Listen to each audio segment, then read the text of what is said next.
Olá a todos, nós hoje continuamos então o estudo do livro Nosso Lar, psicografado por Chico Xavier, com os relatos do Espírito André Luiz. E nós iniciamos o capítulo 3 agora, que fala sobre a oração coletiva. Lembrando que nesse momento o André Luiz tinha sido resgatado por Clarencio e por dois companheiros ali que estavam ajudando. E é interessante que quando ele pergunta quem era Clarencio, quem sois, o André Luiz pergunta, quem sois, generoso emissário de Deus? O Clarencio diz, chame-me Clarencio, sou apenas teu irmão. E Clarencio ali era um espírito de alta condição espiritual, era um dos ministros. Então a gente percebe aqui a humildade desse espírito, Ele fala, me chame de Clarencio, sou simplesmente um irmão. Então isso denota aí essa simplicidade, porque os espíritos realmente maduros, os espíritos humildes, eles nunca se autoproclamam superiores, eles não se acham, eles não se consideram superiores. Então chamou a atenção aqui essa postura do Clarencio. Então no capítulo 3 ele diz, embora transportado à maneira de ferido comum, lobriguei o quadro confortante que se desdobrava à minha vista. Clarencio, que se apoiava num cajado de substância luminosa, deteve-se à frente de grande porta encravada em altos muros, cobertos de trepadeiras floridas e graciosas. Tateando um ponto da muralha, fez-se longa abertura, através da qual penetramos silenciosos. Então aqui eles levam ele para o nosso lar e vejam que ele cita aqui uma grande muralha. E a gente vai entender mais detalhadamente na frente por que essa muralha. Porque eles precisavam de uma proteção. Ali era nosso lar era uma colônia de assistência, de refazimento, de recuperação, mas eles estavam sujeitos aos ataques de espíritos mais embrutecidos, de espíritos difíceis. Então eles tinham ali uma muralha que era uma verdadeira proteção mesmo, para evitar esses ataques, como a gente vai ver para frente que eles vão sofrer ataques. Isso nos faz lembrar que os espíritos nos dizem que as ruas das cidades, os bairros, as estradas, elas têm ali os seus guardiões, elas têm ali a proteção, espíritos encarregados de auxiliar. Eles não podem impedir tudo, naturalmente, porque entra o nosso livre-arbítrio, mas certamente eles ajudam muito. Eu fico pensando um sábado, por exemplo, à noite ou de madrugada, quantas pessoas voltam para casa ali alcoolizadas, o que os espíritos devem ter ali de trabalho, no sentido de minimizar os desastres, minimizar ali as tragédias. Enfim, eles devem ter um trabalho, eles têm um trabalho intenso, porque da mesma maneira que aqui na Terra existem equipes, existe o SAMU, equipes de resgate, equipes de operações especiais, até da polícia, das Forças Armadas, do outro lado também há grupos extremamente organizados, grupos de socorro, grupos de resgate, e esse aqui foi um trabalho de resgate, em que o Clarencio sai com dois auxiliares e eles vão fazer esse trabalho de resgate do André Luiz. Então, por isso que tem ali, ele fala dessa muralha. E nós falamos de estradas, falamos de bairros, nas ruas da cidade, mas as casas espíritas, a que frequentamos, como tantas e tantas outras, elas têm espíritos ali postados no intuito de defender a lei de outros espíritos que eventualmente entrariam para provocar baderna, para provocar algum tipo de arruaça, de perturbação. Então ali verdadeiros guardas que ficam postados fazendo essa triagem. Eventualmente algum espírito mais agressivo entra, às vezes até é permitido, porque isso tem algum aprendizado para eles e um aprendizado para nós também, de lidarmos eventualmente com essas situações. Mas o fato é que esse amparo é muito grande, essa proteção, essa disciplina, ela é bastante necessária e intensa ali nas casas espíritas, onde se procura fazer ali o bem. Ele diz ainda: branda claridade inundava ali todas as coisas. Ao longe, gracioso foco de luz dava a ideia de um pôr do sol em tardes primaveris. À medida que avançávamos, conseguia identificar preciosas construções situadas em extensos jardins. Então nós vamos percebendo, né, toda a estrutura, toda a construções, as cidades, não é ali, enfim, toda uma organização, os ministérios que a gente vai ver um pouco depois. Nossa, parece com a Terra. Não, a Terra é que parece com aquilo que já existe do outro lado, né? Tem até aquele caso clássico de um espírito que ele estava ali do outro lado, na espiritualidade, ele vê um quadro e fala: nossa, na Terra tem um quadro igual, né? E eles falam: não é, o original não está na Terra. Esse aqui é o original e aquele que tem na Terra é uma cópia desse daqui, né? Ou seja, alguém na Terra foi inspirado, foi intuído a pintar esse quadro, mas na verdade o que está no plano espiritual não é cópia, é o original, e aquele sim que está na Terra, que é a cópia daquele que existe na espiritualidade, né? Então ele continua dizendo: ao sinal de Clarencio, os condutores depuseram devagarinho a maca improvisada. A meus olhos surgiu então a porta acolhedora de alto edifício, a feição de grande hospital terreno. 2 jovens, envergando túnicas de nível linho, né, de um linho muito claro, acorreram pressurosos ao chamado de meu benfeitor. E quando me acomodavam no leito de emergência para me conduzirem cuidadosamente ao interior, ouvi o generoso ancião recomendando carinhoso. É o Clarencio dizendo: guardem nosso tutelado no pavilhão da direita. Esperam agora por mim. Amanhã cedo voltarei a vê-lo. Aqui como se fosse ali um médico aqui na terra dizendo: olha, acolham, aconcheguem ali o doente, que amanhã eu volto para passar a visita, né? Enfim, para ver como ele está se recuperando. Enderecei-lhe um olhar de gratidão, né? Enderecei um olhar de gratidão ao Clarencio, ao mesmo tempo que era conduzida a confortável aposento de amplas proporções, ricamente imobiliado, onde me ofereceram leito acolhedor. É importante aqui esse detalhe, que ele fala ricamente mobiliado, não quer dizer que era luxuosamente mobiliado, né? Porque do outro lado, aqui ele ricamente mobiliado no sentido de que ele estava muito bem equipado. Certamente teria recursos ali para recuperação, a maca confortável, né? Ali as mesas, as cadeiras. Então não eram coisas luxuosas, porque do outro lado as coisas são belas, elas são bonitas, mas mantendo o quê? A simplicidade, tendo ali aquilo que é necessário. Então não há luxo, até porque não tem a menor necessidade, né? Mas assim aquilo que é necessário, e esse necessário para essas regiões, ali é o bom gosto, né? Porque a arte ali é estimulada, o belo, né? Então é importante destacar esse ponto. Quando fala que é ricamente mobiliado, é que estava bem estruturado, não estava luxuosamente mobiliado, né? Envolvendo os 2 enfermeiros na vibração do meu reconhecimento, esforcei por lhes dirigir a palavra, conseguindo dizer por fim: amigos, por quem sois?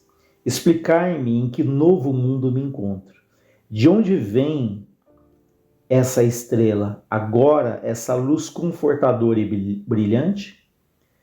Um deles afagou minha fronte como se fora conhecido pessoal de longo tempo e acentuou: estamos nas esferas espirituais vizinhas da Terra, e o sol que nos ilumina nesse momento é o mesmo que nos vivifica o corpo físico.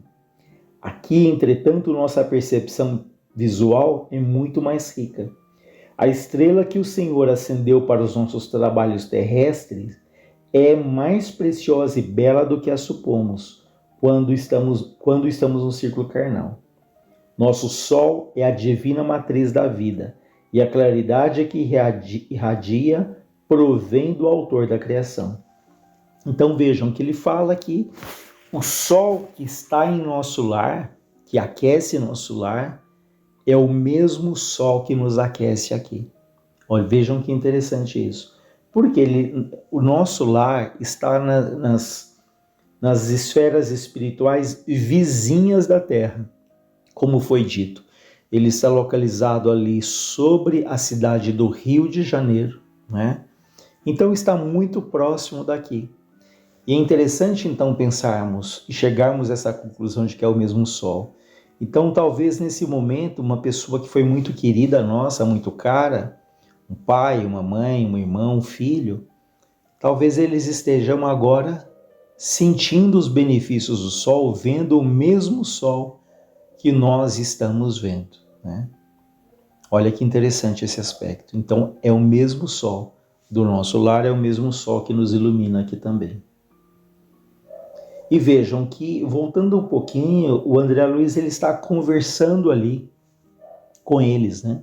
Ele está usando ali o aparelho fonador. Ele não tem mais o corpo físico, né? Denso, material, mas ele tem aquele que já comentamos, que é o perispírito, que é o corpo espiritual, que então, como está muito próximo da Terra, ainda de espíritos muito ligados à matéria, eles precisam dessa via de comunicação, falada ali no caso, né?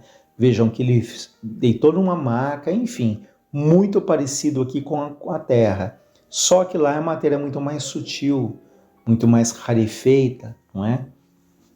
Mas eles precisam conversar ali, né, falando, né, usando ali o aparelho fonador, né? Porque em mundos mais evoluídos, essa comunicação de que maneira é feita? Pelo pensamento, né?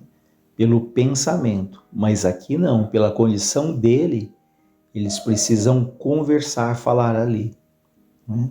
E a gente vai perceber quantas mudanças acontecem em nosso lar, né? Que eles estão, como é muito próximo da Terra, é muito parecido com as coisas aqui, mas há espíritos ali com uma condição que já poderiam ter outros hábitos, né? Por exemplo, em relação ao transporte. Nós vamos ver que alguns espíritos lá, eles podem volitar, né? Eles podem se transportar ali volitando pela condição espiritual deles. Mas por que eles não fazem isso em nosso lar? Para não desrespeitar aqueles que não conseguem.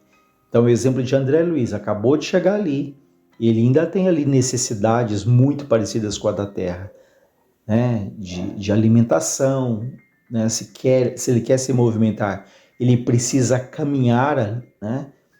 Então, só com o tempo ele vai adquirir essa capacidade de volitar, por exemplo, né? Como se, eu fiquei imaginando a gente entrando no elevador, nós e mais duas pessoas que já estavam no elevador, e elas ali esboçando reações como se elas estivessem conversando pelo pensamento, uma entendendo. A gente ficaria perdido ali tentando, poxa, o que será que eles estão se comunicando, não é? Se eles tivessem essa capacidade. Mas de repente eles falam, não, olha, já que ele entrou e ele não se comunica pelo pensamento, nós vamos conversar para não constrangê-lo. Então é isso, essa comparação a gente pode usar para entender que há espíritos ali, né, com alto grau de maturidade espiritual, que teriam condições de fazer coisas que nós não fazemos, seja ali, por exemplo, a alimentação, seja ali o transporte, que eles poderiam levitar, ou que eles poderiam se alimentar não de uma sopa, mas poderiam se alimentar ali, fazendo uma analogia com a Terra, com o próprio oxigênio ali que eles respiram, como se nós fôssemos evoluídos aqui na Terra, a gente, ao invés de se alimentar de uma coisa sólida, nós nos alimentássemos do próprio oxigênio que a gente respira. Então, em mundos mais evoluídos também, né, em que esse corpo espiritual, que é o chamado perispírito, ele é cada vez mais sutil, cada vez mais rarefeito, eles têm cada vez menos necessidades parecidas com as nossas, né? Então, poderiam se transportar levitando, poderiam se comunicar pelo pensamento, né? Mas vamos lembrar mais uma vez, Nosso lar está muito próximo da terra. Então mantém ali muitas semelhanças com as nossas necessidades materiais aqui da terra. E continuando aqui. Meu ego, como que absorvido em conta de infinito respeito, a luz branda que invadiu o quarto através das janelas e perdi-me no curso de profundas cogitações. Vejam, aqui ele começa a fazer ali profundas reflexões, um momento bastante importante ali nessa mudança que viria a acontecer. Recordei então que eu nunca fixara o sol nos dias terrestres, meditando na imensurável bondade daquele que nos concede para o caminho eterno da vida. Semelhava-se assim a um cego venturoso que abre os olhos para a natureza sublime depois de longos séculos de escuridão.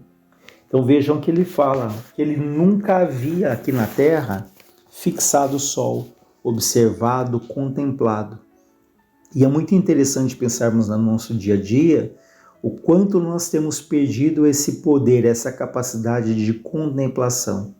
Hoje, com as redes sociais, as pessoas vão em lugares belíssimos, encantadores, mas elas estão, ou nós podemos nos incluir nisso, estamos mais preocupados em fazer uma postagem, dizermos ao mundo que estivemos naquele local, do que aproveitarmos aquele momento. Alguém que vai numa cachoeira maravilhosa, que poderia sentir ali o prazer daquela água batendo nas costas, aquela água revigorante e relaxante, mas às vezes a pessoa nem entra na água porque ela quer tirar uma foto, ela quer mostrar. Enfim, todo esse comentário para dizer isso, que nós precisamos reaprender a observar, a prestar atenção, a contemplar, não é? Até uma pessoa da família diz que foi numa exposição belíssima e viu que as pessoas passavam pelos locais tirando foto, mas não paravam para observar. Um outro exemplo é que nós sonhamos em termos um quadro belíssimo na nossa sala, um quadro talvez de um pintor famoso, mas o quadro que ele retrata alguma imagem da própria natureza. E às vezes a gente está aí numa época de floração de ipê, que tem ipês maravilhosos, amarelo, tem o ipê branco. E será que a gente para observar? Será que a gente para contemplar? E o exemplo do ipê é interessante, que você pode passar e ver um ipê maravilhoso e talvez no dia seguinte todas as folhas, as flores estejam no chão, não é? Então, nos convidando ali a observar, a viver o momento presente, porque amanhã isso pode não ser mais uma realidade. Então esse relato de André Luiz é um convite para nós, para que observemos ali as belezas da criação, as belezas que a vida nos oferece e tal, quem sabe até ver o sol de uma maneira diferente, como ali é uma usina de energia, de saúde, de revitalização, quanta vida ali se emana dos raios solares, quanta energia, a produção da vitamina D, a questão até espiritual, porque os raios solares eles acabam eliminando ali substâncias deletérias, nocivas, miasmas, enfim. Mas a gente continua então na próxima semana sobre esse momento de André Luiz, em que ele chega ali ao nosso lar e ele começa a relatar a surpresa dele, o reconforto, porque depois de tantos anos ali numa situação difícil nas regiões umbralinas, 8 anos, aqui ele começa esse processo de recuperação. Mas continuamos na próxima semana. Que Deus nos abençoe, nos ampare.